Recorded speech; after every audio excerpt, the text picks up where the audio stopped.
আপনারা যারা দোকান থেকে সেকেন্ড হ্যান্ড গাড়ি কিনবেন তখন আপনারা অবশ্যই এগুলো খেয়াল রাখবেন। দোকানদাররা সবাই বলে যে গাড়িটা ভালো। দেখতে পারতেছেন আমি গাড়িটা স্টার্ট দিয়ে গাড়িটার ইঞ্জিনে চেক করতেছি, গাড়িটার উপরের ইঞ্জিনে কোনো সমস্যা আছে কিনা ইঞ্জিনে এটা চেক করবেন, এবং কি বডিতে কোনো মায়ের খাওয়া আছে কিনা, সামনে আপনার গাড়িটা কি মায়ের খাইছে না খায় নাই এগুলো চেক করবেন। এবং সাথে চেক করবেন আপনারা দরজা যেটা আছে ওইটার ভিতরে দেখবেন গাড়ি কোনো স্পট আছে কিনা বা গাড়ি কোনো মায়ের খেয়েছে কিনা। দেখেন ওরা বলছে আমাদের গাড়ি কোনো মায়ের নেই, দেখেন আমরা যখন খুলে দেখছি তখন দেখতেছি গাড়িটা মায়ের খাওয়া, সম্পূর্ণ গাড়িতে মায়ের খাওয়া। পিছনে যখন আমরা ডিকিটা খুলছি তখনই দেখতে পারতেছি গাড়িটার পিছন দিয়েও মায়ের খাওয়া।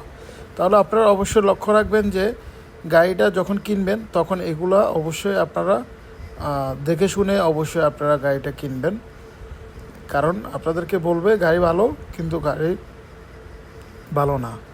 অতএব আপনারা যখন কিনবেন তখন ভালো করে দেখে কিনবেন।